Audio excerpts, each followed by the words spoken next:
अभी तक आप लोग सुपरवाइज लर्निंग के ऊपर काम कर रहे थे, तो सुपरवाइज लर्निंग में क्या क्या था हमारे ऑलरेडी पता था। सुपरवाइज लर्निंग के अंदर बेसिकली क्या होता है,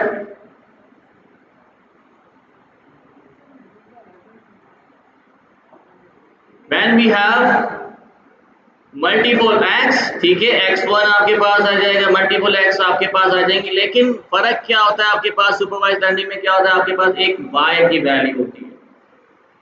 this y value is basically your output value, ठीक है, ऐसे ही है। सुपरवाइज लर्निंग और अनसुपरवाइज लर्निंग में फर्क क्या होता है, लेबलिंग का फर्क होता है। सुपरवाइज लर्निंग का मतलब होता है you have the labelled data, मतलब आपके पास डेटा ऑलरेडी लेबल्ड है, पहले से ही लेबल्ड है। अनसुपरवाइज लर्निंग के अंदर हमारे पास डेटा को कोई भी लेबल प्रोवाइड नहीं होता, ठीक है। लेबल कैसे प्रोवाइड नहीं होता, for example if you are talking about के जैसे कि आपने कहा आपके पास एक, यू कैन से कि हमारे पास एक complete data of different images है, हमारे पास बहुत सारी इमेजेस एक सिंगल फोल्डर के अंदर अवेलेबल है। एक सिंपल आपको एग्जांपल बता रहा हूँ अनसुपरवाइज लर्निंग का। अनसुपरवाइज लर्निंग के अंदर हमारे पास क्या क्या चीजें होंगी, अनसुपरवाइज के अंदर remember one thing when we talking about we have different x, जैसे कि x1 आपके पास आ गया, x2 आपके पास होगा, x3 भी आपके पास होगा, but when we are talking about y there is no output here, we have no output variable, यानी आपके पास कोई भी आउटपुट फीचर अवेलेबल नहीं होता। ये output feature is basically your label of your data, मतलब जो भी आप इसको जब भी डेटा सेट प्रोवाइड करते हो, हमारे पास रोज की फॉर्मेट के अंदर डेटा अवेलेबल होता है। Every single row is a single entity और a separate entity, every entity has its own representation, यानी लेबल उसके पास होता है, which is basically the y value, जो उसकी आउटपुट वैल्यू होगी। अनसुपरवाइज लर्निंग के अंदर हमारे पास ये y की वैल्यू नहीं होती। नाउ द क्वेश्चन अराइज कि सर हम y की वैल्यू की जरूरत क्यों पड़ती है, to get the exact result, यानी एग्जैक्ट आउटपुट निकालने के लिए हमारे पास y का लेबल चाहिए होता है, ताकि हमारे पास एग्जैक्ट लेबल आ सके कि भाई ये इस टाइप का डेटा फलाना स्पेसिफिक लेबल के साथ रिलेट कर रहा है। जब आपके पास अनसुपरवाइज के अंदर ये एग्जैक्ट लेबल अवेलेबल नहीं होता, तो फिर अब हमारे को इसको किस तरीके से ट्रेन कर सकते हैं, हम इस डेटा में से कैसे इनसाइट्स निकाल सकते हैं। We will basically do clusters in our unsupervised learning. Unsupervised learning में हमारे पास क्लस्टर्स बनते हैं। अब ये क्लस्टर्स किस टाइप के होते हैं, and why we need this, and how you can say that कि आपको मार्केट के अंदर इस क्लस्टर्स पे क्या इनसाइट्स मिलेंगे, क्या आपके पास इंफॉर्मेशन गेट की जा सकती है। एग्जैक्टली जो रिलेटेड डेटा पॉइंट्स होते हैं वो एक स्पेसिफिक ग्रुप के अंदर बेसिकली इंक्लूड कर दिए जाते हैं। You can again say that unsupervised learning is used to label the unlabelled data, मतलब अनलेबल्ड डेटा को लेबल करने के लिए अनसुपरवाइज्ड लर्निंग का भी इस्तेमाल किया जा सकता है। मतलब जिस डेटा के अंदर कोई लेबल नहीं है, आप उसको लेबल प्रोवाइड कर सकते हो। For example collection of images, we have for example collection of images, आपके पास इमेजेस हैं, जैसे कि हमारे पास एक कंप्लीट कलेक्शन ऑफ इमेजेस है, जिसके अंदर हमारे पास एक इमेज आपके पास आ रही है कैट की इमेज, कुछ इस तरीके से नजर आती है कैट, ऐसा ही है, थोड़ी सी ऊंचे ज्यादा होगी इसकी। और अगर आपके पास एक और होगा जिसके अंदर हमारे पास वो क्या कहते हैं डोंकी की इमेज है, तो जरा डोंकी की इमेज किस तरीके से बनती है।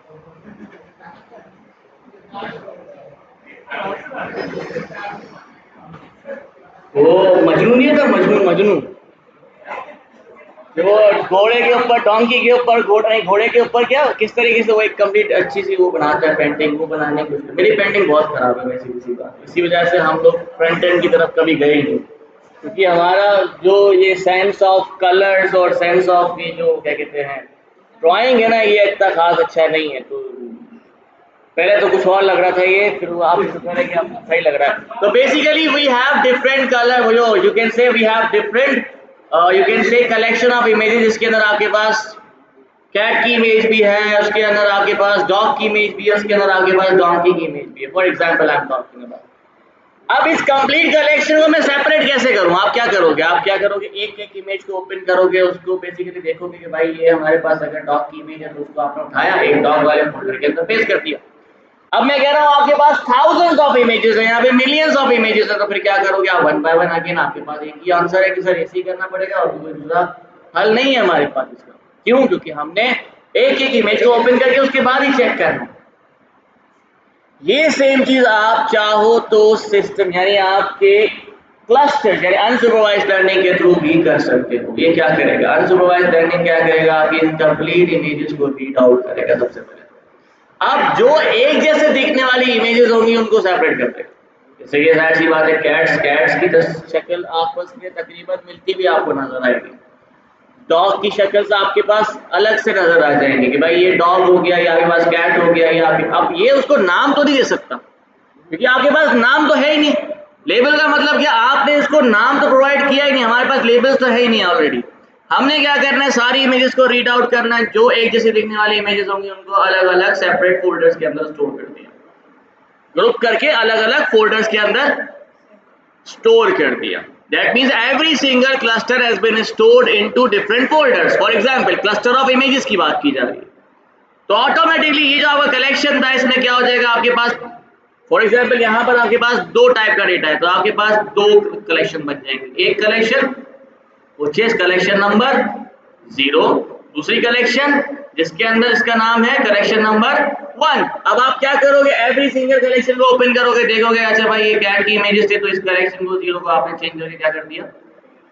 इसको आपने चेंज करके क्या कर दिया? ठीक है, तो ऑटोमेटिकली क्या होगा कि आपके पास जो अनसुपरवाइज्ड लर्निंग बेसिकली यहाँ पर हेल्प आउट कर रही है कि अनलेबल डेटा को लेबल करने के लिए भी। इसका एक और एग्जांपल मैं आपको बताता हूँ मार्केट वाइज। जब आप मार्केट में जाओगे आपको मार्केट के अंदर अनसुपरवाइज्ड लर्निंग इस्तेमाल करने की जरूरत क्यों पड़ेगी या फिर आपको यूज करने की जरूरत क्यों पड़ती है? For example let's talk about हमारे पास ई कॉमर्स का डेटा है। ई कॉमर्स छोड़ो, हमारे पास अपने ई कॉमर्स स्टोर यानी हमारे दराज पे चले जाओ।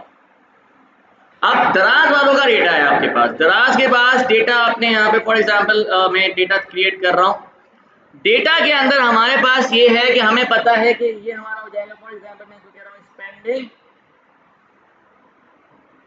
and this is your basically salary. For example, we have data of users जिसमें हमारे पास उसकी स्पेंडिंग भी है और सैलरी भी है। क्या मैं इसमें से कोई आउटपुट निकाल सकता हूँ? No, no output here.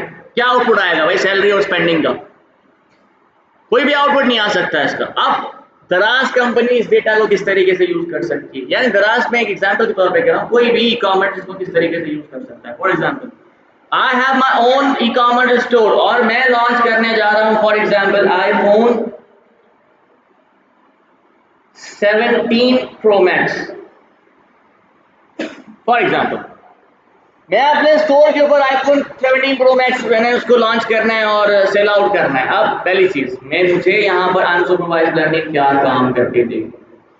I want to know कि मुझे किन लोगों को अपना ये आईफोन 17 प्रो मैक्स की एडवर्टाइजमेंट शो करवानी चाहिए और किसको शो करवानी नहीं चाहिए, क्योंकि अगर मैं उन्हीं को शो करवाऊंगा जो इसको खरीद सकते हैं तो वही खरीदेंगे। अगर मैंने उनको शो करवाया जो इसको खरीद नहीं सकते तो एक तो मेरा जो आपका क्या कहते हैं एडवर्टाइजमेंट कॉस्ट है वो फजूल में जा रही है, जाया हो रही है। आपका प्रोडक्ट कभी बिकेगा ही नहीं क्योंकि वो कभी खरीदेंगे नहीं आपकी जॉब से।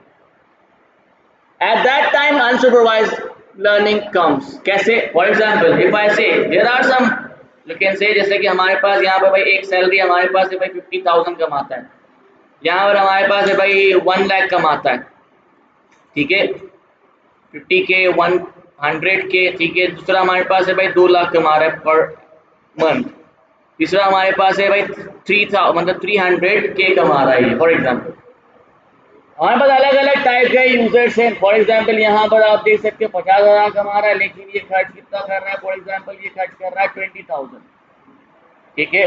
यहाँ पर हमारे पास स्पेंडिंग हमारे पास आ जाती है 50,000 for example. 1 lakh, two lakh. ना वी हैव सम यूजर्स जिनकी सैलरी है 50,000, लेकिन वो खर्च कितना कर रहे हैं, अराउंड 25,000। तो वो जो जितने भी यूजर्स होंगे वो किस जगह पे रिलाय कर रहे होंगे, इस पोजीशन पे आ रहे होंगे अराउंड ऐसे ही। अब कुछ ऐसे हमारे पास है जिनकी सैलरी अराउंड 60 to 80,000 है फॉर एग्जांपल, तो हमारे पास वो भी इधर इसी जगह पे रिलाय कर रहे हैं। एक और पॉइंट हमारे पास यहाँ बन गया, एक हमारे पास इधर पॉइंट बन रहा है, एक हमारे पास इधर पॉइंट बन रहा है, एक हमारे पास इधर पॉइंट बन रहा है फॉर एग्जांपल, और एक हमारे पास 50,000 आ रहा है, बेचारे के 50,000 पूरे के पूरे जा रहे हैं पर मंथ स्पेंडिंग के साथ। अब कुछ ऐसे लोग भी हैं जो 1 लाख रुपए कमा रहे हैं लेकिन उनकी स्पेंडिंग कम है, तो वो फॉर एग्जांपल यहाँ पर आ सकते हैं, उसकी वैल्यूज यहाँ पर आ जाएंगी, इधर आ जाएंगी, लेकिन कुछ वैल्यूज है जो यहाँ पर भी आ सकती हैं, इधर भी आ सकती हैं, इधर भी आ सकती हैं। अब एक है जो बेसिकली अराउंड कमा तो रहा है 2 लाख रुपए, लेकिन वो स्पेंडिंग कितनी है उसकी फॉर एग्जाम्पल। और कुछ ऐसे भी हैं जो 2 लाख कमा रहे हैं लेकिन उसकी स्पेंडिंग बहुत अच्छी है, ऊपर भी जा सकता है, ठीक है। कुछ यहाँ पर 3 लाख कमा रहे हैं फॉर एग्जाम्पल, उनकी यहाँ पर। Now what does this representation basically shows to you, हमें चेक करना है to whom I should basically show my advertisement of iPhone 17 Pro Max। किसको शो करना चाहिए, क्या मुझे उन्हें शो करना चाहिए जो 50,000 की अर्निंग कर रहे हैं और उनकी स्पेंडिंग भी अराउंड 50,000 है। अब देखो पहले तो इसमें देखो क्लस्टर्स कितने बन रहे हैं आपके पास। अगर हम इसमें क्लस्टर्स देखें तो सबसे पहला क्लस्टर मतलब ग्रुप्स देखो कितने बन रहे हैं। यहाँ पर कुछ ग्रुप ये आ रहा है जिनकी अर्निंग अराउंड 50 to 100 के है और उनकी स्पेंडिंग बहुत कम है, ठीक है, क्योंकि जितनी उनकी सैलरी है उस हिसाब से उनकी स्पेंडिंग आ रही है। कुछ हैं जिनके पास स्पेंडिंग ज्यादा आ रही है लेकिन उसकी जाहिर सी बात है उनकी सैलरी इतनी ज्यादा नहीं है कि वो आईफोन 17 प्रो मैक्स खरीद पाएंगे।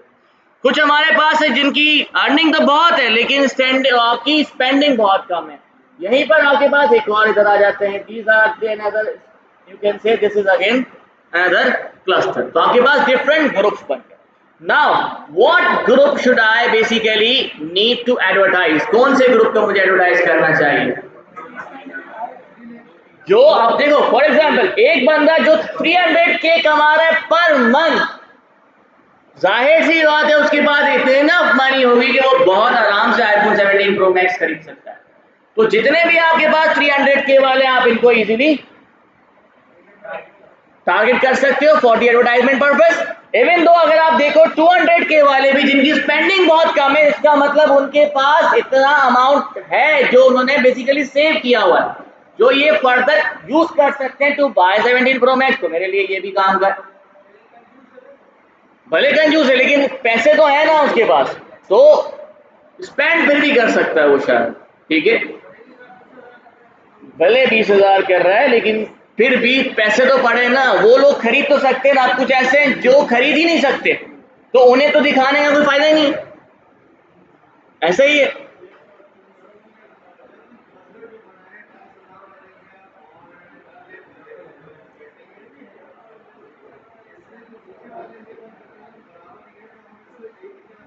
देखो वो तो बिल्कुल सही है, आपका आपकी मर्जी है, वो डिपेंड करता है। देखो आप जो भी टेक्निक यूज करते हो, किसी टेक्निक में ये पूरा का पूरा एक बन जाए, किसी टेक्निक में ये पूरा एक बन सकता है, तो अलग अलग टेक्निक्स है वो हम देखेंगे।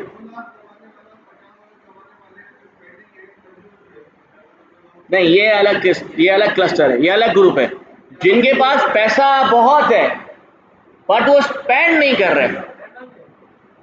बेमन जैसे कि हम लोग हैं, ठीक है, शेख उससे भी हमसे भी ज्यादा गए गुजरा, हम तो फिर भी कम से कम अपने ऊपर तो लगाते हैं बेमन।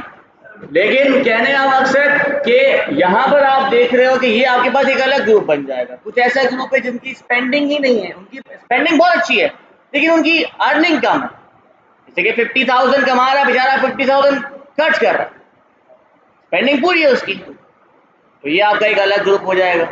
एक ग्रुप ऐसा है जो कमा तो 3 लाख रुपए रहा है लेकिन खर्च कर रहा है 1 लाख रुपए। सबसे बेहतरीन जो है वो हमारे पास ये तो है देखो, लेकिन इसमें भी देखो 3 लाख कमा रहा है, 3 लाख खर्च कर रहा है।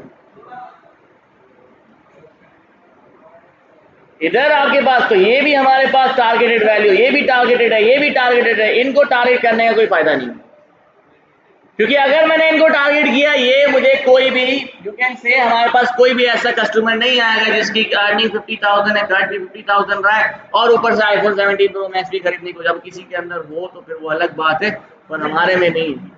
ठीक है, तो कहने का मकसद, this is how unsupervised learning basically supports businesses to identify whom they should advertise and whom they do not.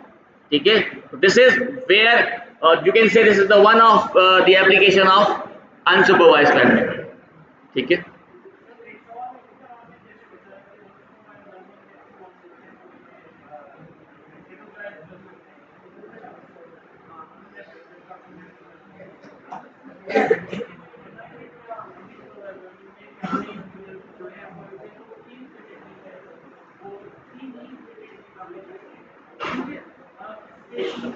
आगे आ जाएंगे ना, वो सब चीजें आगे समझ में आएंगी आपको। अभी फिलहाल सिर्फ ये समझे अनसुपरवाइज्ड लर्निंग की एप्लीकेशन क्या है। अभी तक आप सिर्फ इसी चीज पर फोकस करें कि why we are basically doing unsupervised learning. ठीक है, अब नेक्स्ट स्टेप पे आते हैं। Now how we can do this unsupervised learning, और you can say how we can perform unsupervised learning in Python. When we are talking about unsupervised learning, तो हमारे पास unsupervised के अंदर we have some different you can say models to be used. Number one हमारे पास आता है K means cluster.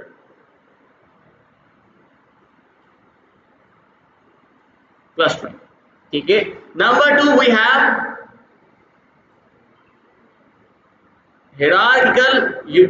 hierarchy you can say clustering.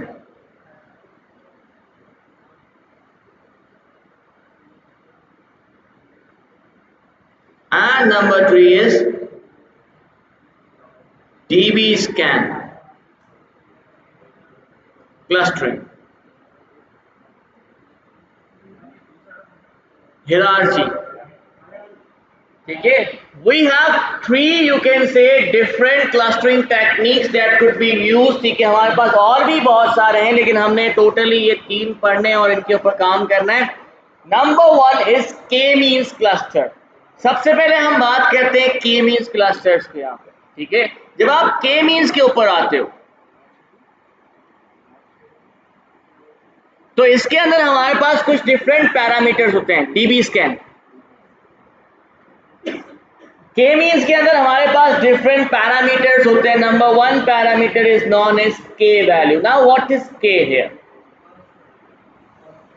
K is the number of clusters constant. कह सकते हो आप इसको, जितने भी आपने नंबर ऑफ क्लस्टर्स बनाने हैं आपको K की वैल्यू चेंज करनी पड़ेगी। For example I am saying here, जैसे कि आप ले लो इसके अंदर कि भाई हमने कहा K की वैल्यू हम इसको रख देते हैं 2। अच्छा, एक सवाल आता है, sir how would we know कि कितने क्लस्टर्स बनेंगे? Because again when we are talking about there is no labels. If there is no label then how would we know that कि हमारे पास total number of clusters कैसे बनेंगे, कितने बनेंगे? ये हम आगे देखते जाएंगे। अभी तो आप सिर्फ और सिर्फ इसको डायरेक्टली इनिशियलाइज कर दो, बाद में हम इसे बेसिकली अपग्रेड भी कर सकते हैं, चेंज कर सकते हैं। आप क्या करोगे, multiple number of you can से क्लस्टर्स प्रोवाइड करोगे, फिर चेक करोगे कि जिसके ऊपर आपके पास डिस्टेंस वैल्यू कम आती है तो उसका मतलब आपके पास उतने ही क्लस्टर्स बनेंगे। जितना ज्यादा बढ़ता जाएगा उतना मतलब आपके पास क्लस्टर्स गलत बन रहे हैं। ठीक है, तो जितने आप यहाँ पे फिलहाल आप इनिशियलाइज कर दो इतने क्लस्टर्स बनने, उसके बाद फिर हम इसको देखेंगे कि आप कैसे कैसे क्लस्टर्स के अंदर चेंज कर सकते हैं। एग्जैक्टली। अब for example we have some data here, let's see how K means cluster works, कैसे काम करता है। थोड़ा सा इसको फोकस करें यहाँ पे, क्योंकि जब आप इसको यूज करोगे आपको ये पैरामीटर्स यूज करने पड़ेंगे। For example we have a data, कुछ पॉइंट्स आपके पास यहाँ पर है, इधर है आपके पास, इधर पॉइंट है, इधर पॉइंट है आपके पास, इधर पॉइंट है।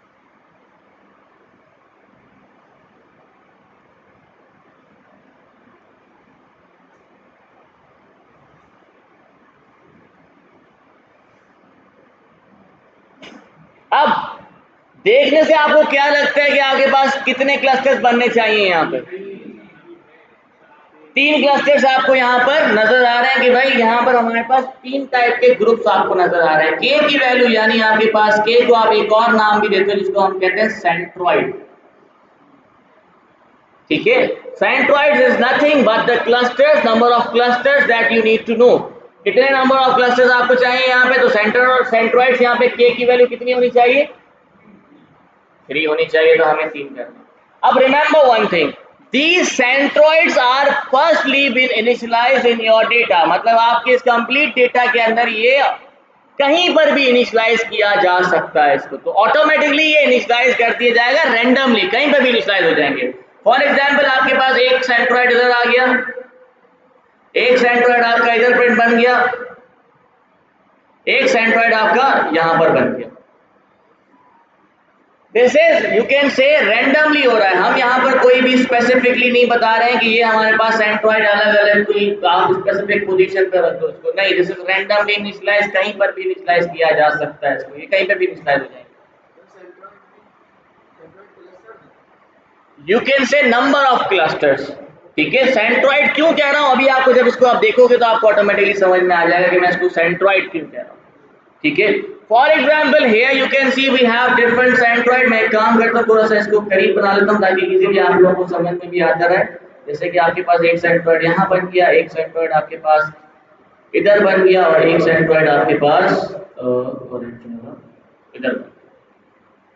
We have 3 centroids which are basically initialized here. How does this K means cluster works? कैसे काम करता है? सबसे पहले आपने क्या करना होता है, ये सेंट्रॉइड आपने बना लिया। अब सेंट्रॉइड बनाने के बाद आप देखते हो हर डेटा पॉइंट के दरमियान का डिस्टेंस टुवर्ड्स द सेंट्रॉइड। अब for example here you can सी, ये यहां पर इसके बहुत ज्यादा करीब यू कैन से आपके पास क्या आ रहा है, सेंट्रॉइड आपको नजर आ रहा होगा, ऐसा ही है। तो हमें यहाँ पर हर data point between the centroid के दरमियान का डिस्टेंस फाइंड करना होता है, और डिस्टेंस फाइंड करने के लिए आप इक्विवेलेंट डिस्टेंस फार्मूला यूज कर सकते हो, which is nothing as simple आपको इक्विवेलेंट डिस्टेंस फार्मूला मैं आपको दिखा देता हूं यहाँ पे।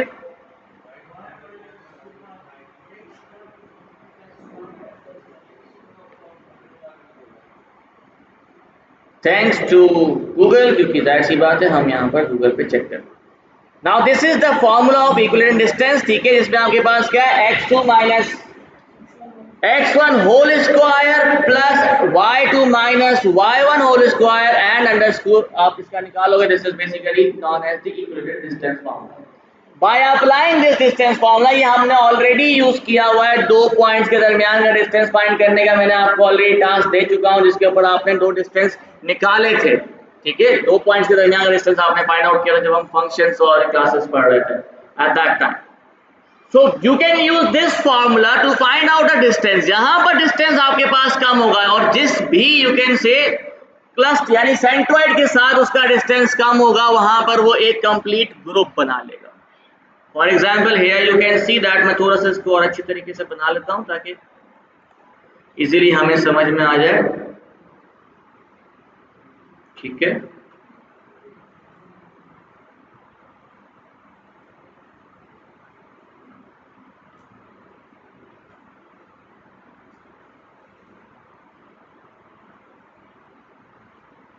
ओके, इसको ग्रीन नहीं करो, इसको ब्लू ऑरेंज कर लेते हैं ताकि नजर आ जाए। ठीक है, ये आपके पास दो सेंट्रॉइड आ गए।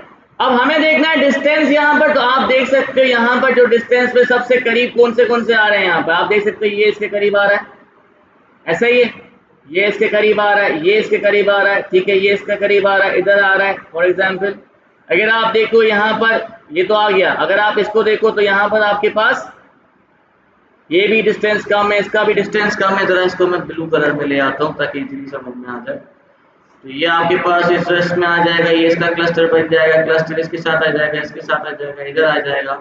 अगर आप देखो यहाँ पर रेड कलर के अंदर, तो ये सारे के सारे ये भी इसके साथ, ये भी इसके करीब है, ये भी करीब है, ये भी इसके करीब आ रहा है, इधर भी करीब आ रहा है, ये भी करीब आ रहा है, इधर आ रहा है, ये करीब आ रहा है, ये करीब आ रहा है, ये करीब आ रहा है। अगर आप देखो ऑरेंज के साथ, तो ये भी ऑरेंज के साथ यू कैन से डिस्टेंस कम है, इसका भी distance come. Now here you can see हमारे पास डिफरेंट क्लस्टर्स बन गए। क्या ये क्लस्टर सही है कि गलत है? गलत है, क्यों? क्योंकि मिक्स आ रहे हैं, यहाँ पे आप देख सकते हो मिक्स वैल्यूज आ रही हैं। के मींस क्लस्टर क्या करता है, सबसे पहले तो डिस्टेंस फाइंड आउट करके आपने इसको क्लस्टर कर दिया, फिर निकलता है इस कंप्लीट डिस्टेंस का एवरेज। ठीक है, अब फॉर एग्जांपल यहां पर आप जब एवरेज निकालोगे तो वैल्यूज कहां जानी चाहिए, देखो सबसे ज्यादा जो ऑरेंज के क्लस्टर है वो किस साइड पर है, इस साइड पर है, ऐसा ही है ना। तो अगर हम एवरेज निकालेंगे तो आपके पास एवरेज किस जगह पर आएगी, इस जगह पर एवरेज आ जाएगी, ऐसा ही है ना, जहां पर आपके पास सबसे ज्यादा पॉइंट्स होंगे एवरेज आपकी उसी साइड पर आएगी। Now you will change the position of centroid towards the average.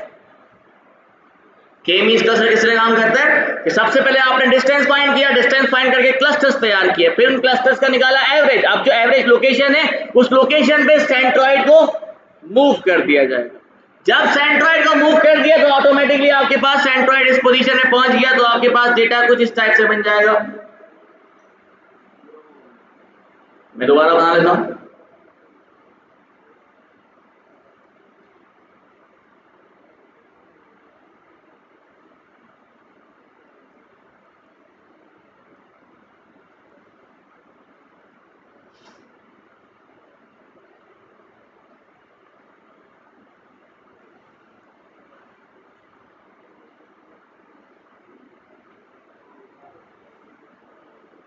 अब नेक्स्ट पोजीशन ऑफ सेंट्रॉइड क्या होगी आपके पास, ऑरेंज का कहां पहुंच जाएगा, ये इस जगह पे।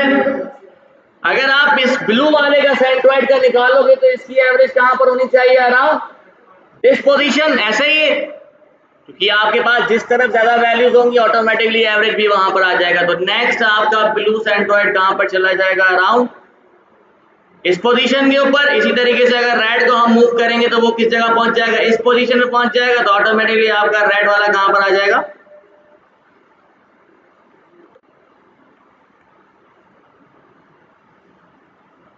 फिर दोबारा से क्लस्टरिंग की जाएगी। अब क्लस्टरिंग कैसे होगी, वही आपका डिस्टेंस फार्मूला। डिस्टेंस से क्या करोगे, आप चेक करोगे कि आपने जितने भी इसके करीब होंगे उन सब का क्लस्टर बनेगा। क्लस्टर बनने के बाद दोबारा से एवरेज निकाला जाएगा, एवरेज निकालेंगे, फिर हम सेंट्रॉइड की पोजीशन को चेंज करेंगे। जब तक सेंटर आपके पास एवरेज सेम नहीं आना स्टार्ट होता, दैट मींस तब तक आपकी सेंट्रॉइड की पोजीशन चेंज होती रहेगी।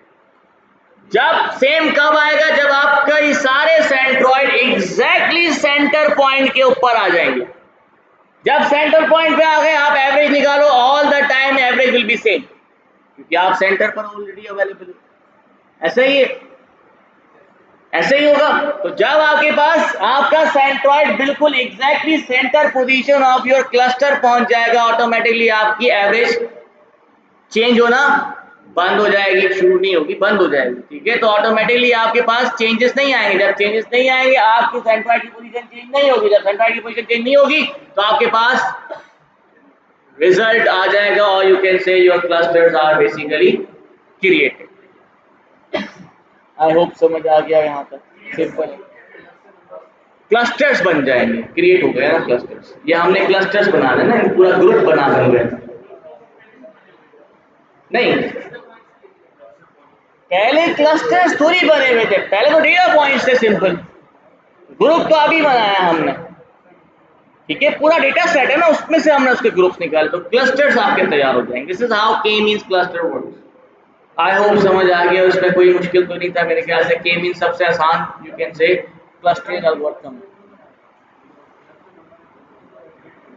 अभी तक आपने खुद नहीं करना है, आप प्रोवाइड कर दो कि आपको कितने नंबर ऑफ के वैल्यूज प्रोवाइड करनी है। ठीक है, फिलहाल आप इसको इस तरीके से लें कि अभी हम फिलहाल खुद से ही इसको इनिशियलाइज कर रहे हैं। ठीक है, अभी फिलहाल, बाद में हम देखेंगे कि हमें इस चीज का कैसे चेक करना है कि whether our you can say resultant is मतलब हमारे पास जो रिजल्टेंट क्लस्टर्स आ रहे हैं वो इनफ है या नहीं है। अभी तक आपने देखा हमने इसको डायरेक्टली असाइन किया हुआ था, वो चीज बेसिकली 3, तो हमने 3 दिया, उसको 3 ही बनाना है। आप 4 दोगे ये 4 बना लेगा, लेकिन अगर मैं 4 बनाऊंगा दूंगा इसको प्रोवाइड करूंगा तो आप देख सकते हो 4 के हिसाब के आपके पास रिजल्ट अच्छा नहीं आएगा। क्यों नहीं आएगा, क्यों? क्योंकि यहाँ पर टोटल 3 क्लस्टर बनने चाहिए, हम उसको 4 दे रहे हैं और वो 4 बनाने की कोशिश कर रहे हैं। जब 4 बनाने की कोशिश करेगा कभी भी सेंटर पॉइंट में पहुंच नहीं पाएगा, जब पहुंच भी गया फॉर एग्जांपल तो वो हमारे पास रिजल्ट सही नहीं होगा। नहीं, कहाँ है best fit line? Best fit line देखो, अगेन देखो बेस्ट फिट लाइन है क्या, पहले तो ये समझे। Best fit line is the predicted value. जब मेरे पास वैल्यू ही नहीं है प्रिडिक्ट करने के लिए तो फिर बेस्ट फिट लाइन कहां से आ गई? जब y ही नहीं है प्रिडिक्ट करने को तो I will what should I predict here? There is no prediction, यहां पर हमारे पास कोई भी चीज प्रिडिक्ट नहीं की जा रही। हम यहाँ पर बेसिकली काम कर रहे हैं क्लस्टर्स बनाने के लिए, किस तरीके से क्लस्टर्स बनाए जा सकते हैं। आई होप समझ आ गया। इसमें कोई भी सवाल है कोई इसके नाश नहीं। Remember one thing, unsupervised learning का अगर मॉडल सही परफॉर्म कर रहा है कि नहीं कर रहा, how would we know that? किस तरीके से पता चलेगा हमें?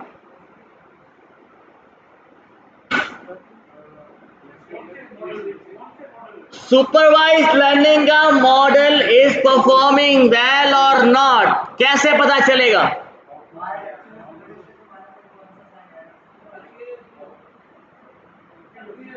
एक्यूरेट। परफॉर्मेंस मैट्रिक्स किस लिए दिए थे? To find out the performance of your model, whether your model is performing well और नॉट। परफॉर्मेंस मैट्रिक्स में आपके पास सिर्फ एक्यूरेसी नहीं है, एक्यूरेसी है आपके पास प्रिसिशन है, रिकॉल है, F1 स्कोर है, MSE है, मीन स्क्वायर एरर है, R2 स्कोर है, मीन एब्सोल्यूट एरर है, ये सारे के सारे परफॉर्मेंस मैट्रिक्स है। लेकिन ये सारे परफॉर्मेंस मैट्रिक्स डिपेंड करते हैं एक चीज के ऊपर, दैट इज वाई, यानी output level. Here we does not have any output label. If we does not have output label, how would we know that कि हमारा मॉडल सही परफॉर्म कर भी रहा है कि नहीं कर रहा? तो वही तो कह रहा हूं, क्लस्टर सही बन रहे कि नहीं बन रहे कैसे पता चले? डेटा पॉइंट्स तो हम देख ही नहीं सकते, मिलियंस ऑफ डेटा पॉइंट्स किस तरीके से आप ऑब्जर्व करोगे? एवरेज भी नहीं देख सकते आप, ये ऑटोमेटिक कर रहा होगा पीछे से। और एवरेज आप देख भी लोगे तो जरूरी तो नहीं है कि फिर भी सही बन रहा हो। यहां पे मैं 4 दे दूं आपको सेंट्रॉइड्स, जाहिर सी बात है कहीं जाके तो एवरेज नॉर्मल हो जाएगी, पर वो 4 यहां पे सही बनेंगे? नहीं बन पाएंगे। क्यों नहीं बन पाएंगे? क्योंकि आप देख सकते हो यहाँ पर आपके पास 3 क्लस्टर बनने चाहिए, उससे आपके पास रिजल्ट अच्छा आएगा। अगर आप 4 में जाओगे तो ये जो आपके पास कंप्लीट डेटा था ये एक ही क्लस्टर में आ रहा है, ये 2 में डिवाइड हो जाएगा, हालांकि 2 में नहीं होना चाहिए, ये तो 1 है। तो you can not find out. तो उसके लिए फाइंड आउट करने के लिए हमारे पास बहुत सारे डिफरेंट टेक्निक्स है। परफॉर्मेंस मैट्रिक्स यहाँ पर भी आता है जिसको हम कहते हैं स्लॉट स्कोर। वो स्लॉट स्कोर कैसे काम करेगा उसके उसी के बेसिस के ऊपर हम देखेंगे कि हमारे पास के की वैल्यू यानी सेंट्रॉइड्स कितने बनने चाहिए और कितने नहीं बनने चाहिए। फिलहाल हम आते हैं दोबारा हमारे प्रैक्टिकल इम्प्लीमेंटेशन ऑफ के मीन क्लस्टर। सबसे पहले तो यूज के मींस क्लस्टरिंग, सबसे पहले आपको इसको इंपोर्ट करने पड़ेंगी कुछ libraries. For example I need to import, मैं यहाँ पे इंपोर्ट कर लेता हूँ। नंबर 1 चीज is import, I need to import numpy as np, I need to import pandas as pd। मैं करता हूँ zoom, एक मिनट रुक जाओ। I need to import, ये import करते रहोगे साथ साथ तो ज़्यादा बेहतर रहेगा। I need to import from sklearn dot cluster import k means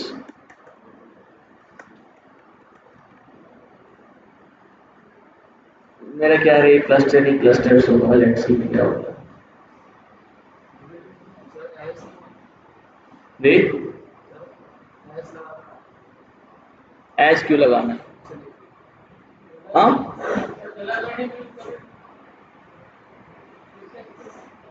A S वाली वर्डिंग, हाँ सही था। के मीन क्लस्टर हमारे पास आ गया और इसके साथ हमें कुछ क्लस्टर्स भी बनाने हैं। तो क्लस्टर्स बनाने के लिए आप चाहो तो इसमें से डेटा लेना पड़ेगा और मैं एक काम करता हूँ यहाँ पर sklearn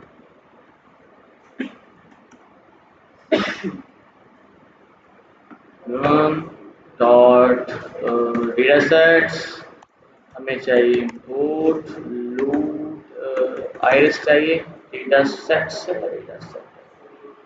डेटा सेट की स्पेलिंग सही है तो यार मेरा load underscore अबे आ जाओ भाई, let's see what happens. हाँ सही।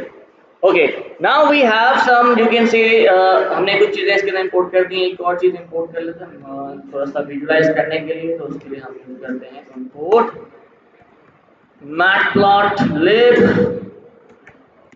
dot pyplot as plt। now here you can see हमने इसको इंपोर्ट कर दिया। ओके नाउ सबसे पहले आइरिस का डेटा हमें चाहिए, तो हमने लिखा iris equals to load iris and iris के अंदर हमारे पास क्या आ जाएगा। Now here you can see this is another way to get iris data. ठीक है, आपके पास आप चाहो एसएमएस यानी आपके सीबॉन के साथ आपको मिलता है तो वो कंप्लीट डेटा फ्रेम के फॉर्मेट में होता है। अगर आप चाहो तो यहाँ से आप गेट कर सकते हो फ्रॉम एसक्यूएल, तो यहाँ पर भी आपको वही सेम आइरिस का डेटा है जो आपको सीबॉन से मिलेगा, वही आपको यहाँ से एसक्यूएल से भी मिल सकता है, लेकिन this is in the form of dictionary. तो अगर आप देख सकते हैं हमें अगर डेटा चाहिए तो डेटा कौन सी की में पड़ा हुआ है,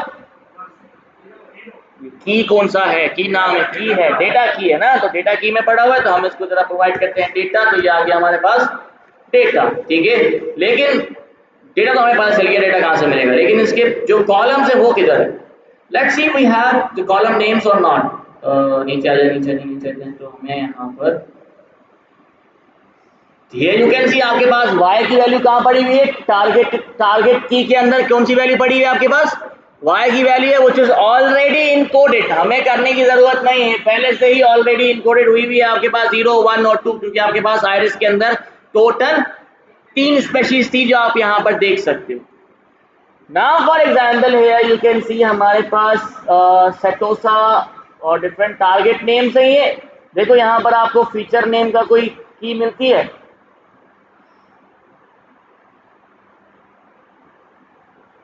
यू कैन सी आपके पास फीचर नेम्स मिल जाते हैं। ठीक है, तो अगर आपको कॉलम के नेम चाहिए तो वो आपको कहाँ से मिल जाएंगे, फीचर नेम्स की में से मिल जाएंगे। तो हम एक काम करते हैं, हमें चाहिए इसको जरा हम करते हैं हमारे एक्स वैल्यू और x equals to pd dot data frame मैं ये। ठीक है, इसके अंदर हमने आइरिस में से डेटा उठा लिया और कॉमा कॉलम्स को हमने प्रोवाइड कर दिया आइरिस, इसमें से feature names. Here you can सी आपके पास x की वैल्यू आ गई। अब मुझे y की वैल्यू भी चाहिए थी, तो एक काम करता हूँ यहाँ पे मैं y भी बना लेता हूँ, तो y equals to again pd, पर pd लगाने की जरूरत नहीं है क्योंकि आपके पास एरे चाहिए आपको y के अंदर, तो डायरेक्टली आप उठा सकते हो, मुझे बेसिकली और आइरिस और इसमें से मुझे मिल जाएगा टारगेट। ऐसे ही लेट्स सी वाई कैसी है, तो ये यू कैन सी आपके पास एरे अवेलेबल है। हमें वैसे भी सिंगल एरे चाहिए था, सीरीज चाहिए थी, तो हम उसको यूज कर सकते हैं फॉर आवर डेटा। अब क्या मुझे ये वाई की जरूरत है as we are working with unsupervised learning, क्या मुझे इस वाई की जरूरत है, ये हाँ कौन कर रहा है। अनसुपरवाइज्ड लर्निंग में वाई तो होता नहीं है, तो जरा इसको हम निकाल लेते हैं, हमें वाई की जरूरत नहीं है, हमारे पास सिर्फ और सिर्फ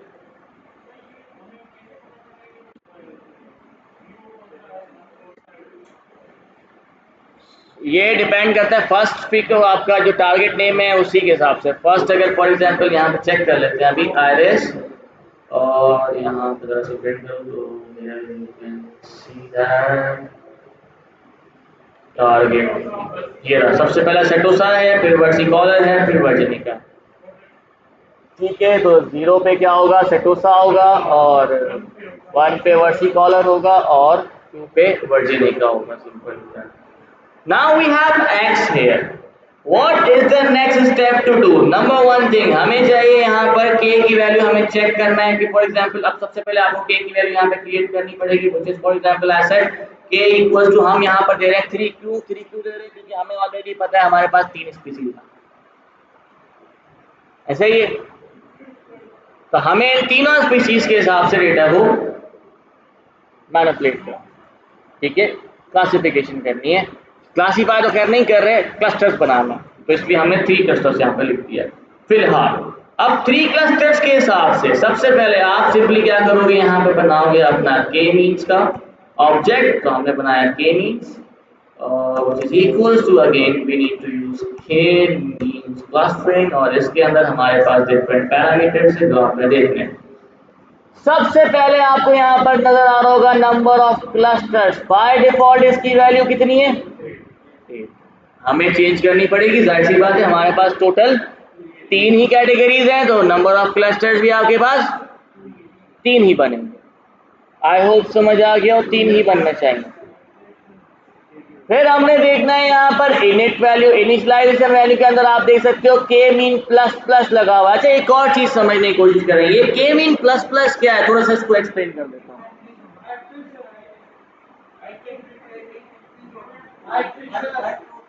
नहीं, इंक्रीमेंट नहीं है ये, इंक्रीमेंट थोड़ी है। इंक्रीमेंट आपको कभी देखा है पाइथन के अंदर प्लस प्लस वाली वैल्यू इंक्रीमेंट के लिए? Python does not support plus plus. क्या हो गया, पाइथन पढ़ रहे हो, क्या पढ़ रहे हैं यहाँ पे? खैर ये सुने, के मीन प्लस प्लस क्या है?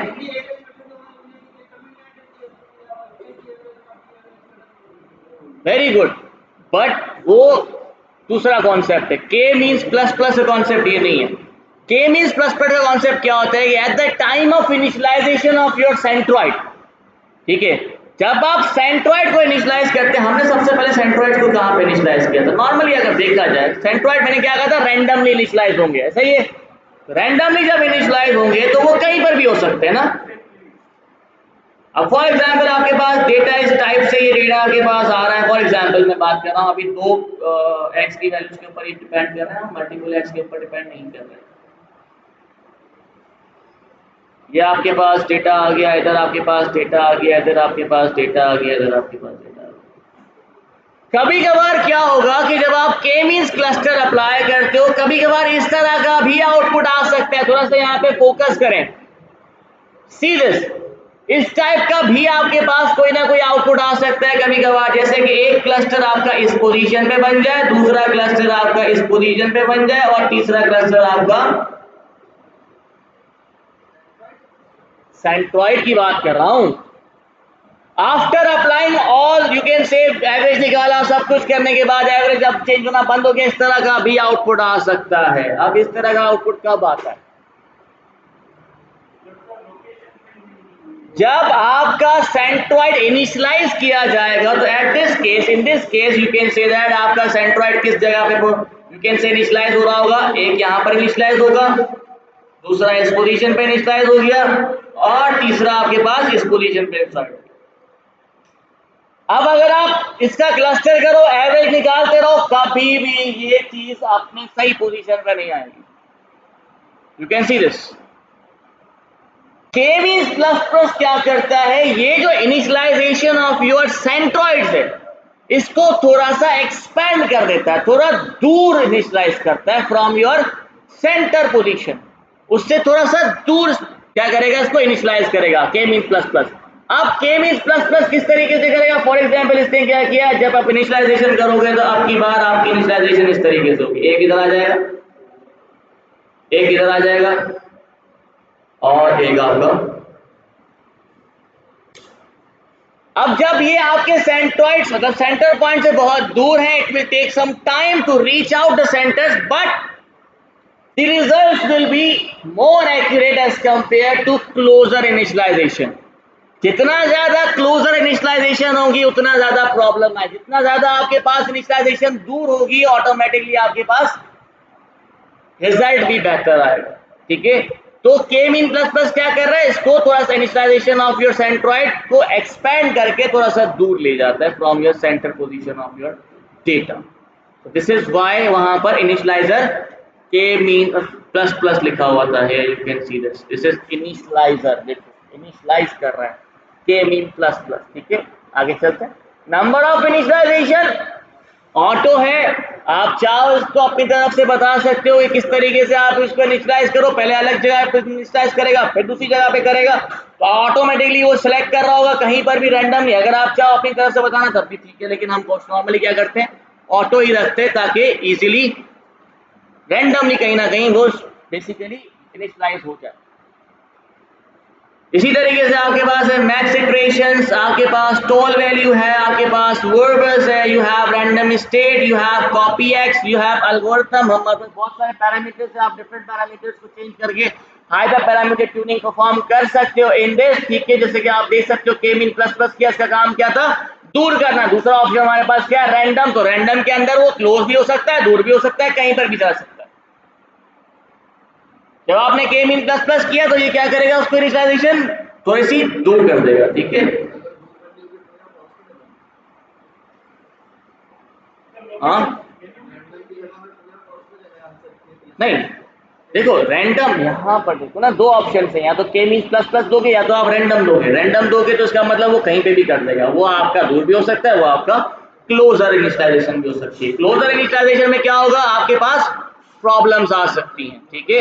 उसी चीज को खत्म करने के लिए हम नॉर्मली यूज करते हैं के mean plus plus. Random by default नहीं, रैंडम बाय डिफॉल्ट नहीं, के mean plus plus by default है, ठीक है। इसमें कोई सवाल, किसकी लोकेशन,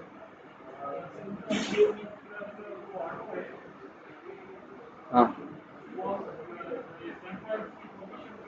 आते हैं ना, सबर तो करो। Here you can see that हमारे पास बाय डिफॉल्ट वैल्यू ऑटो है, number of times K means algorithm is run with different centroid seeds, the final result is the best output of an initialization construct runs. For example अगर आप बता दोगे इसको कि आपको कितने चाहिए, तो आपको उसको बताना पड़ेगा भाई मुझे 10 यू कैन से डायमेंशन में चाहिए, वो 10 दफा डिफरेंट पोजीशन के ऊपर इनिशियलाइज करेगा, जो बेस्ट रिजल्ट होगा वो आपको निकाल के दे देगा। ऑटो में क्या करेगा, वो मल्टीपल टाइम्स करेगा, जहां आपके पास बेस्ट रिजल्ट आ रहा होगा वो आपको रिटर्न करके दे देगा। बट के मीन्स में, नॉर्मल के मीन प्लस प्लस में ऑटोमेटिकली आपके पास एक्सपेंड करने के बाद उसको इनिशियलाइज किया जा रहा होता है।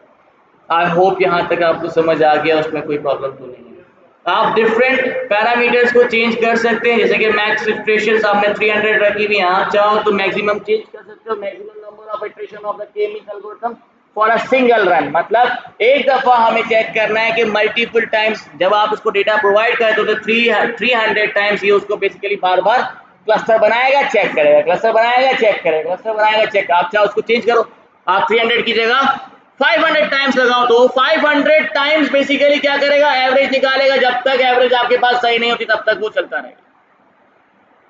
एक पोजीशन आएगी जहां पर आपकी एवरेज चेंज होना बंद हो जाएगी, लेकिन वो 500 टाइम्स उसको रिपीट करेगा।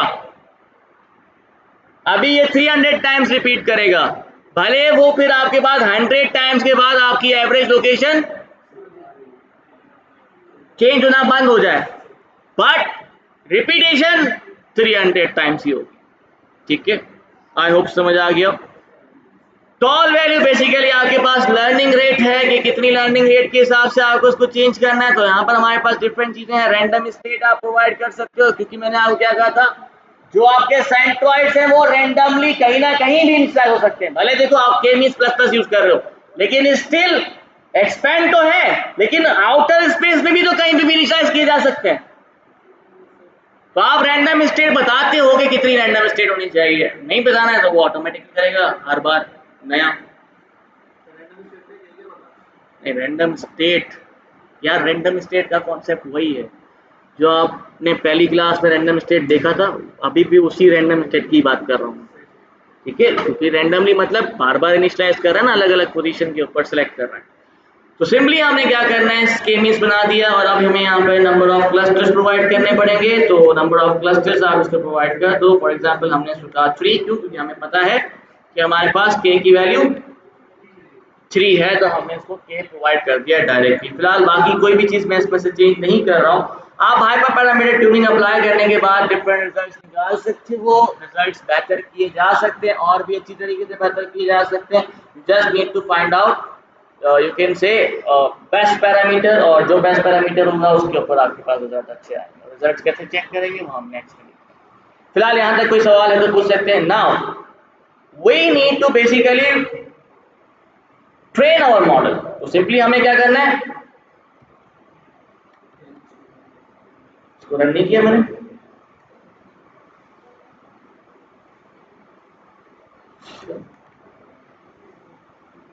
And K means dot fit. अच्छा हमारे पास दो चीजें ना, एक फिट भी है, एक फिट प्रिडिक्ट भी है, ठीक है। सिंपल फिट करोगे तो क्या होगा कि आप जो ट्रेनिंग सेट है आपने इसको प्रोवाइड करना है, उसी ट्रेनिंग सेट के ऊपर वो काम कर रहा होगा, सिंपल, सही है। उसी ट्रेनिंग के ऊपर उसने ट्रेन किया, ट्रेन करने के बाद आप उसको बाद में प्रिडिक्ट करोगे और प्रिडिक्ट करने के बाद आपके पास वैल्यू आ जाएगी। लेकिन for example if we are talking about कि हमें चाहिए यहाँ पर, यू कैन से कि भाई फिट भी करे और साथ में मुझे रिजल्टेंट आउटपुट्स भी निकाल के दो, तो आप डायरेक्टली फिट प्रिडिक्ट करो। फिट प्रिडिक्ट क्या करेगा, पहले ट्रेन करेगा, फिर उसी ट्रेनिंग डेटा सेट को वापस से प्रिडिक्ट करके प्रोवाइड कर देगा। डायरेक्ट फिट प्रेडिक्ट कर सकते हैं ना हम डायरेक्ट, क्योंकि वो तो नया हमें आउटपुट देना ही है, उसने तो बाद में लो या अभी लो, आपके ऊपर डिपेंड करता है आपको क्या यूज करना है। मैं डायरेक्टली फिट भी यूज कर सकता हूँ, मैं डायरेक्टली फिट प्रेडिक्ट भी यूज कर सकता हूँ, इट्स अप टू यू। हाँ, fit transform basically transform train करने के बाद वैल्यूज को ट्रांसफॉर्म करके आपके पास सिर्फ और सिर्फ लेबल्स देगा, उसी पूरे कंप्लीट डेटा को ट्रांसफॉर्म कर देगा, चेंज कर देगा इनटू लेबल्स। तो अब स्टैक डेटा आएगा तो वो लेबल उसके ऊपर लगा होगा डायरेक्टली, ठीक है। लेकिन वो फिर ट्रेन होने के बाद ट्रांसफॉर्म कर दिया, फिर खत्म, फिर दोबारा से। तो हमें सिर्फ और सिर्फ क्या चाहिए, ट्रेन भी करना है और प्रेडिक्ट भी करना है, तो हम यहाँ पे डायरेक्टली प्रेडिक्ट लिख देते हैं और आप यहाँ पर डायरेक्टली अपना एक्स की वैल्यू प्रोवाइड कर सकते हो। मैं यहाँ पर 100% डेटा को बेसिकली ट्रेन कर रहा हूँ, तो आप चाहो, क्योंकि मेरे पास यहाँ पर मुझे इसको स्प्लिट करने की जरूरत है ही नहीं, स्प्लिट करके मैं क्या करूँ, आउटपुट वैल्यू तो है नहीं जो मैं बाद में कहूँ कि सर स्प्लिट हम इसलिए कर रहे हैं क्योंकि हमें बाद में इसको कंपेयर करना है, तो स्प्लिट करने की जरूरत ही नहीं, कंपेरिजन में किसके साथ करूँ, वाई तो है नहीं, तो कंपेयर किसके साथ किया जाए, हमें तो सारा डेटा का चाहिए। तो हमने क्या किया, इसको फिट किया, प्रेडिक्ट किया, नाउ हियर यू कैन सी आपके पास कंप्लीट रिजल्ट आ चुका है। अब अगर आप चाहो तो इसको चेक कर सकते हो, क्योंकि हमारे पास ऑलरेडी y1 की वैल्यू ऊपर y वैल्यू अवेलेबल है। आप चाहो इसको चेक करना चाहो तो चेक कर सकते हो, लेकिन नॉर्मली हमारे पास नहीं होता।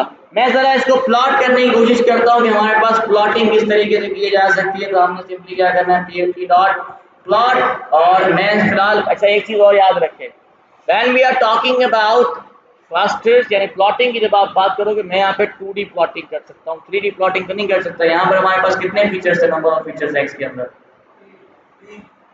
3 है, नंबर ऑफ एक्स कितने हैं हमारे पास, अराउंड 4 है मेरे ख्याल से। Sepal length, sepal width, petal length, petal width, 4 features हैं। चारों फीचर्स को मैं एक ही डेटा सेट के ऊपर कैसे करूं, नहीं कर सकता ना। तो मैं एक काम करता हूं, सिर्फ 2 को यहाँ पे कर रहा हूं ताकि हमें पता चल सके कि हमारे पास क्लस्टर बने हैं कि नहीं बने। सिंपली हमने क्या करना है, प्लॉट, और डायरेक्टली प्लॉट नहीं कर रहा, मुझे चाहिए यहाँ पर क्या नाम है उसका, नहीं प्लॉट करने के लिए मुझे इसको प्लॉट करना है।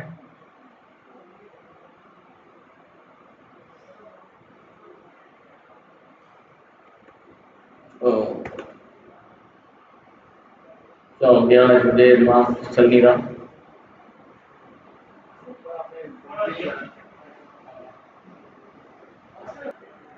Thank you. Okay, we need to plot, तो हम इसको जरा स्कैटर प्लॉट के ऊपर प्लॉट कर देते हैं। तो अब स्कैटर में हमें 2 वैल्यूज देनी पड़ेंगी, आपकी एक्स की वैल्यू और वाई की वैल्यू। फिलहाल मैं ले रहा हूँ शुरू की 2 वैल्यूज दे देते हैं फॉर एग्जांपल, ठीक है। तो शुरू की 2 वैल्यूज हमारे पास कैसे आ जाएंगी, फॉर एग्जांपल हमने क्या भाई, एक्स की वैल्यू चाहिए हमें डॉट आई लोकेशन, ठीक है। हमें चाहिए सारी रोज 0 कॉलम, ये हो गया आपका एक्स की वैल्यू, और ये हो गया आपका y की वैल्यू, ठीक है। ये आपके पास प्लॉट हो गया, लेकिन हमें जरा इसकी कलरिंग चेंज करनी है, क्योंकि हमें पता चल सके ना कि ये जो क्लस्टर आ रहा है, क्या ये हमारे पास सही आउटपुट आ रहा है कि नहीं आ रहा। फॉर एग्जांपल हमने यहाँ पे चेक करना है, तो उसके लिए मैं जरा इसको स्टोर कर लेता हूँ, और स्टोर करने के लिए मैं यहाँ पे कह देता हूँ आपके species label which is equal to, मैं दोबारा कर देते हैं, और जरा इसके अंदर सी के अंदर वैल्यू देते हैं हमारा। Now here you can see your clusters are created here. You can observe कि आपके पास जो डिफरेंट क्लस्टर्स बन रहे थे अराउंड अराउंड इसने तकरीबन सेम क्लस्टर्स आपको इसने बना के दिए हैं। आप चाहो तो इसको चेक करने के लिए इसका एक्चुअल वैल्यू भी इस्तेमाल कर सकते हो। हम एक काम करते हैं, जो हमारे पास आयरिस का डेटा था दिस, ओके, इसी को जरा प्लॉट करने की दोबारा कोशिश करते हैं ताकि हमारे पास थोड़ा सा कंपैरिजन आ जाए कि हमारे पास कंपैरिजन में क्या वैल्यू आएंगी। पी तो लिए, एक और दे दो यार। नहीं, एक और सही, बना लो बना लो। चाय के लिए पूछा नहीं करते यार, या तो ले आओ या तो नहीं लाओ, दीदी बात है। तीन है से स्कैटर के अंदर हमने दोबारा से इसको प्लॉट कर रहा हूँ, तो मैं जो है इसको यूज कर लेता हूँ आयरिस डेटा, और इसमें से इंडेक्स नंबर मुझे चाहिए 0, क्योंकि डेटा के अंदर हमारे पास नहीं नहीं नहीं नहीं नहीं, नहीं। क्योंकि ये एरे है ना, तो अगेन ये ऐसे आएगा।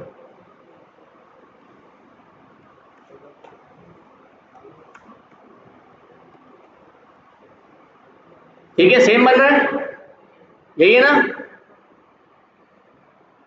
अभी एक्चुअल डेटा है तो हम कलरिंग भी एक्चुअल डेटा के साथ कर रहे हैं, ठीक है। मैं अभी प्रेडिक्टेड, ये प्रेडिक्टेड वाली कलरिंग है, ठीक है। मैं जरा एक्चुअल डेटा के साथ भी कर लेता हूँ, क्योंकि हमारे पास y ऑलरेडी अवेलेबल थे, तो देखते हैं कि हमारा मॉडल कैसा काम कर रहा है और हमारे पास जो एक्चुअल वैल्यूज आ रही हैं वो कैसी हैं। For example, so for that मैं यहाँ पर सी के अंदर प्रोवाइड कर देता हूँ। हमारा टारगेट कहाँ गया, नहीं है, चलो कोई मसला नहीं, यहाँ लिख देते हैं हम आयरस और target. Let's see,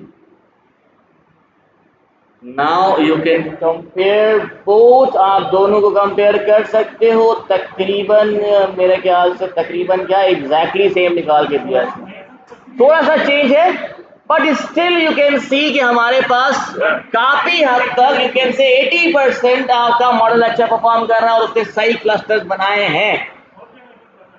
more than 80% results आपके पास अच्छे आ रहे हैं यहाँ पे। तो that is how you can basically create different clusters from K-means clustering. अब हमने क्या करना है, जिस तरह मैंने यहाँ पर आयरिस के डेटा के ऊपर काम किया है, आप मुझे ज़रा एक और डेटा है उसके बारे में मुझे निकाल के दो। जैसे कि हमारे पास कोई अच्छा सा डेटा निकालते हैं, पेंगुइन्स का डेटा याद है। Find the same thing on penguin data. वो आपको, आप चाहो SMS यानी सीबॉर्न के जरिए उसको लोड करवाओ, उसमें से y को एक्सक्लूड कर दो, हमें y की जरूरत नहीं है, हमें सिर्फ और सिर्फ x चाहिए। उसी x को आपने बेसिकली k मींस के जरिए प्लॉट करना है, मतलब सॉरी ट्रेन करना है। ट्रेन करने के बाद प्लॉट करो, दोनों को चेक करो जिसमें अच्छा रिजल्ट आ रहा है, ताकि आपको पता चल सके। After that we will continue with how we can choose centroids by changing different clusters. अभी तक हमें पता था ऑलरेडी, बाद में कैसे होगा तुम्हें पता चल जाएगा। क्या करूं,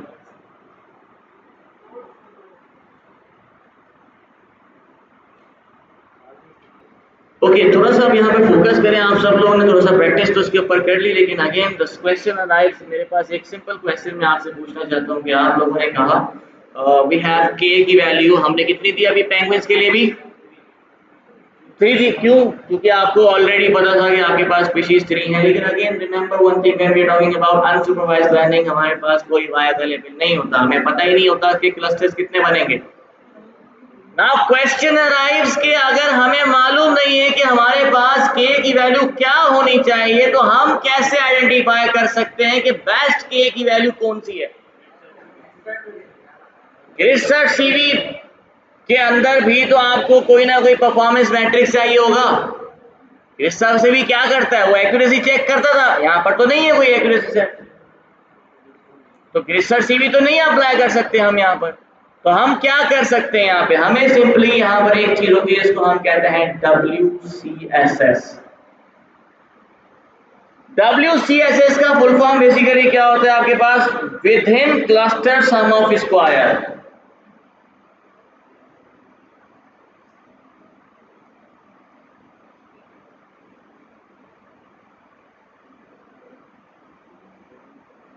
ये याद रखें, this is a way by which we can find which cluster is basically best cluster value for our data. हमारे डेटा के लिए बेस्ट क्लस्टर वैल्यू क्या होनी चाहिए? For that you can use WCSS. अब WCSS बेसिकली किस तरीके से परफॉर्म किया जा सकता है? तो यहाँ पे हमारे पास इसका बहुत सिंपल फॉर्मूला है, और ये फॉर्मूला क्या होगा आपका WCSS, which is equals to sum of all where I equals to 1 to k. I equals to 1 to k का मतलब आप यहां पर एक कंप्लीट रेंज ऑफ k बताओगे। जैसे कि आपने कहा कि एक काम करो 1 से लेकर 20 तक।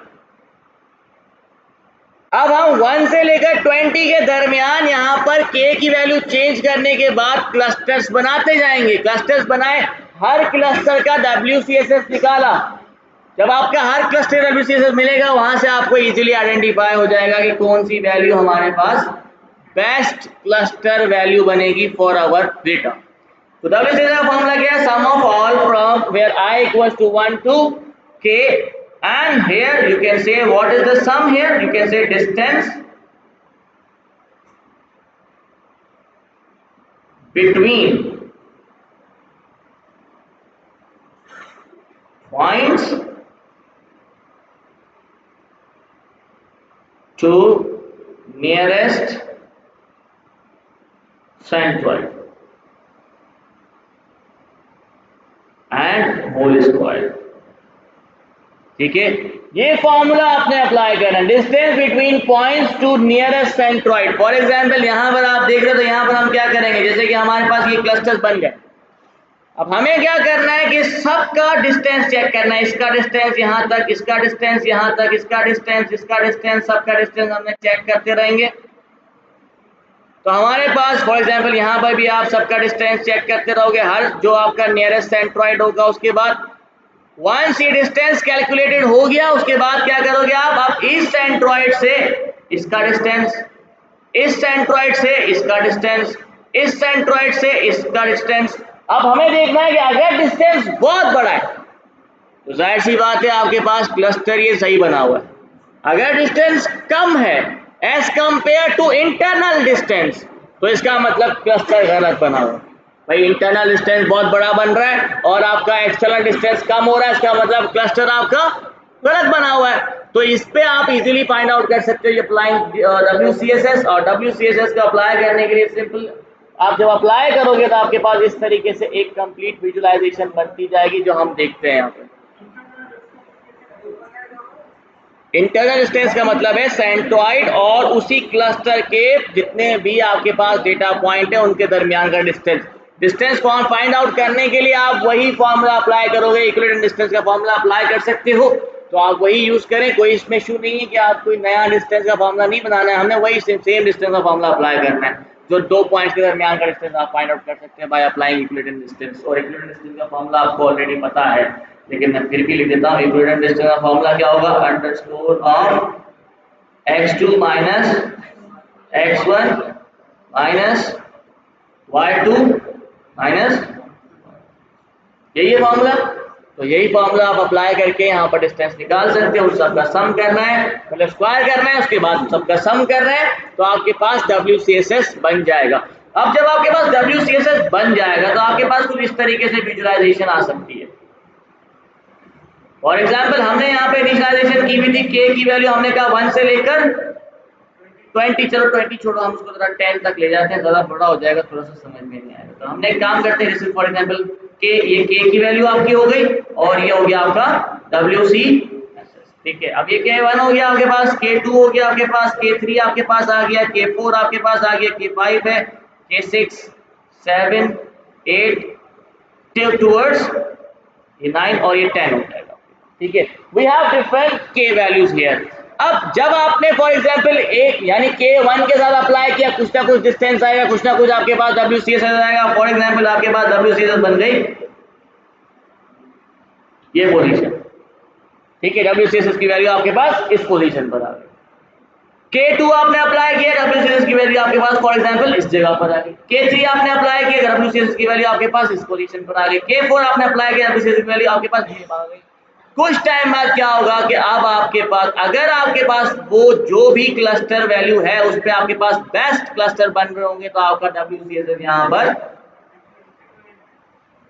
नॉर्मलाइज हो जाएगा, फ्लैट हो जाएगा, ये ज्यादा डिक्रीज होना बंद कर देगा। आपके पास कोई भी वैल्यू आप यहां से डिक्रीज होना बंद हो जाएगी, अब और डिक्रीज नहीं होगा। अब हमें इसमें से कैसे पता चलेगा कि हमारे लिए कौन सा cluster point best cluster point है? जिस पॉइंट के बाद, for example this is the point, जिस पॉइंट के बाद आपका WCSS बेसिकली स्ट्रेट हो गया है, that means that is your best K value, or you can say number of centroids that should be initialized. जब आपको मिल गया, अब आप इसी नंबर ऑफ सेंट्रॉइड्स के ऊपर अप्लाई कर सकते हो जो भी वैल्यू आपने अप्लाई करनी है। इसमें कोई सवाल है कि हम कैसे सिलेक्ट करेंगे? एनी क्वेश्चन में आज कोई भी सवाल हो तो आप पूछ सकते हो कि हमें इसको सिलेक्ट कैसे करना चाहिए।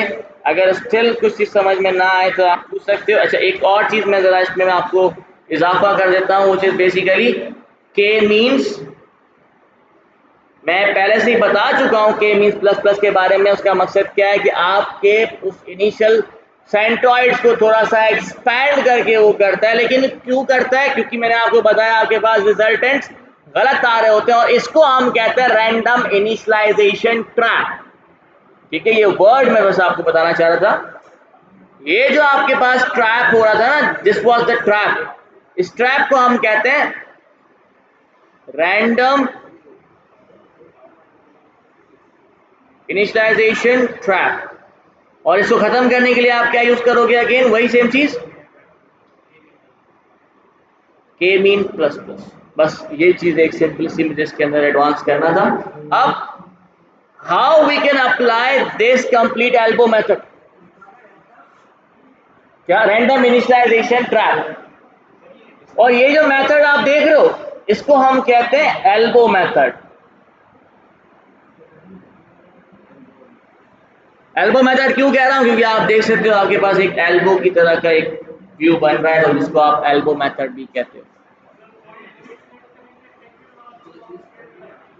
हाँ, the point by which after which the WCSS is basically normalized। जहां पर आपका WCSS normalized हो गया है तो उसको हमने select करना होता है for our best, you can say K value, or you can say number of centroid। अब जरूरी नहीं number of centroids, you can say number of clusters also।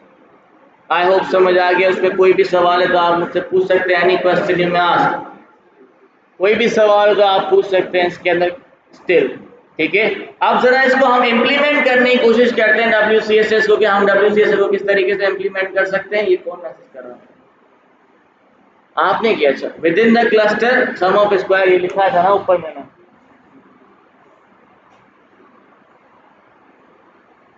ठीक है, तो कहने का मकसद आप उसको जरा प्रैक्टिकली इंप्लीमेंट करने की कोशिश करते हैं कि हम इसको, जैसे कि वही पेंगुइन वाले के ऊपर जरा हम इसको इंप्लीमेंट करने की कोशिश करते हैं।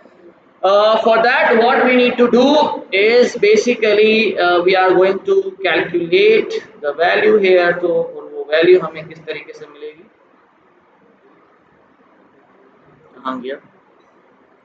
नाउ सबसे पहले आपने इनिशियलाइज करना है, तो हम यहाँ पर इनिशियलाइज कर देते हैं, which is basically our K values for example। तो this is our K values, और इसके अंदर मैं यहाँ पर रेंज क्रिएट कर देता हूँ फ्रॉम रेंज टू 1 से लेकर 10 तक की मैंने रेंज यहाँ पर क्रिएट कर दी।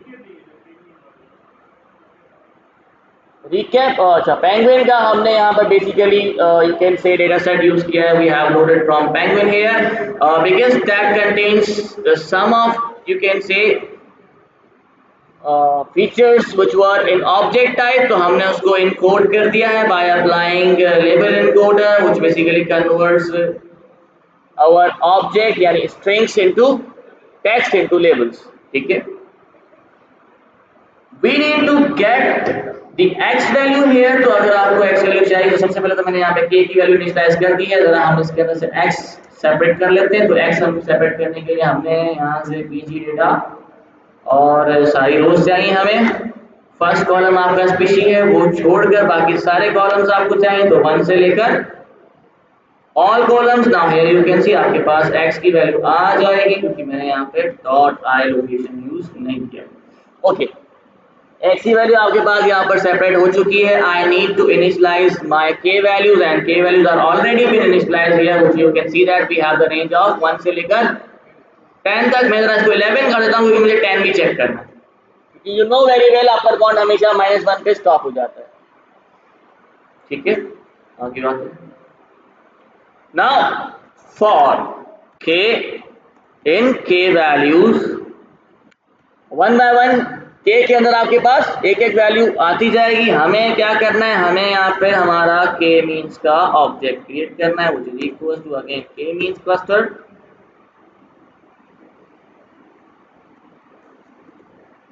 और इसमें आपका नंबर ऑफ क्लस्टर्स की जगह पर क्या जाना चाहिए, k की वैल्यू, जो बेसिकली ऑटोमेटिकली चेंज होती जाएगी। अगर आप चाहते हो, क्योंकि देखो हम चाह रहे हैं कि क्योंकि मल्टीपल टाइम वैल्यू चेंज हो रही है ना, तो रैंडम स्टेट भी मल्टीपल टाइम चेंज हो रहा होगा।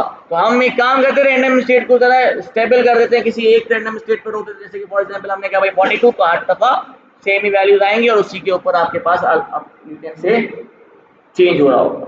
Now this is where your k means has been initialized. Now we need to basically train it. तो ट्रेन करने के लिए हमने क्या करना है, वही आपका k means dot fit, simple fit कर रहा हूं, ट्रांसफॉर्म नहीं कर रहा हूं, क्योंकि पहले तो मुझे चाहिए ना कि बेस्ट कौन सा है, फिर ट्रांसफॉर्म करूं।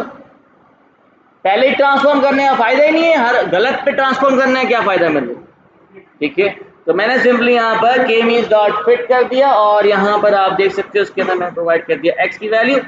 Now from where I could get WCSS, आप चाहो तो आप यहाँ पर डायरेक्टली फॉर्मूला भी अप्लाई कर सकते हो, पर अगर डायरेक्ट फॉर्मूला नहीं अप्लाई करना है तो हमारे पास एक वैल्यू है। फॉर एग्जांपल एक काम करता हूँ मैं, जरा यहाँ पर एक सेलेक्ट कर देता हूँ इनर्शिया, ये फिलहाल एम्प्टी छोड़ दिया।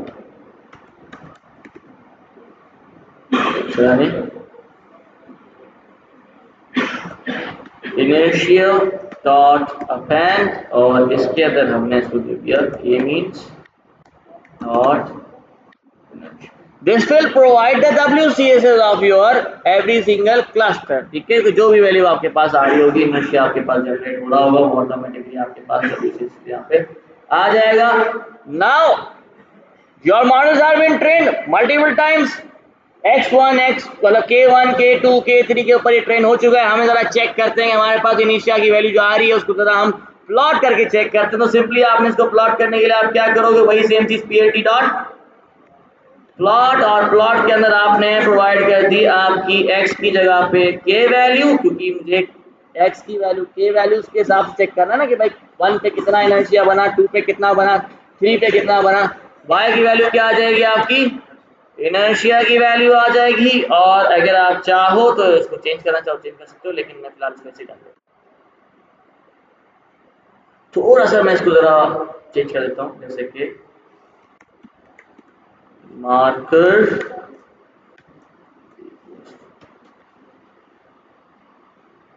now here you can see that this is the value। नहीं, इसके बाद ये इनर्शिया सीधा होना शुरू हो गया, ये देखो इतना डिस्टेंस हो रही है, इसमें इतना फर्क नहीं है।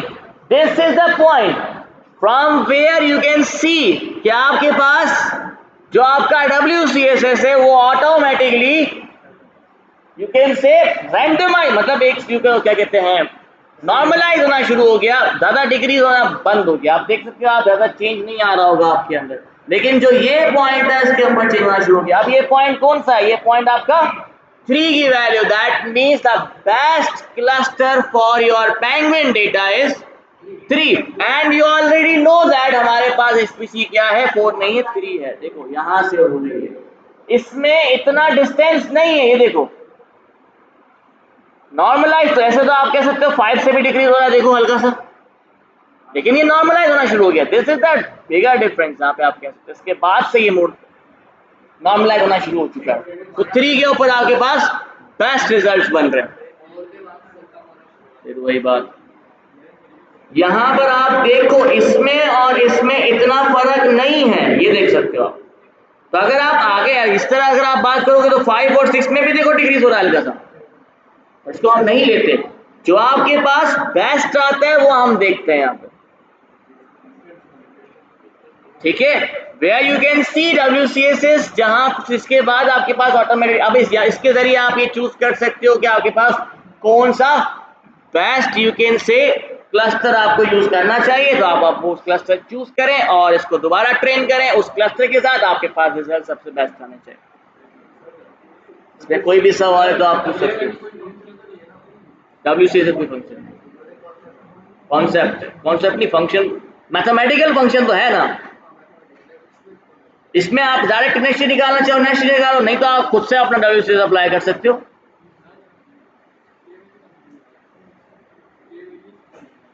ये वैल्यूज को समझ में नहीं आया? एक मिनट, क्या समझ में नहीं आया? क्लस्टर कैसे बनता है?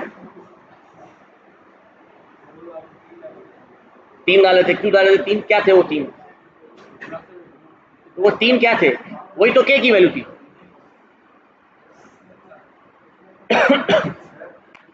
अब वो 3 क्यों है? क्या आपको पता था? नॉर्मली हमें नहीं पता होता, तो वो कैसे पता करें? ठीक है, वही के की वैल्यू 3 रख के दोबारा ट्रेन करो, रिजल्ट प्रेडिक्ट करो, उसके बाद आपके पास ऑटोमेटिकली सबसे बेस्ट रिजल्ट आने चाहिए। अब नेक्स्ट क्लास यानी कल हम देखेंगे कि हमारे पास को ऐसा कोई मैट्रिक्स है by which we can see whether our results are getting better और रॉन्ग, मतलब हमारा मॉडल क्या अच्छा परफॉर्म कर रहा है कि नहीं कर रहा है, जिसको हम कहते हैं स्लॉट स्कोर। एक्यूरेसी नहीं होती ना यहाँ पे, अब हम स्लॉट स्कोर चेक करेंगे, स्लॉट स्कोर कैसे काम करता है फिर वो हम देखेंगे इंशाल्लाह। क्या इस पे मेरे पास तो नहीं दे रहा। Thank you.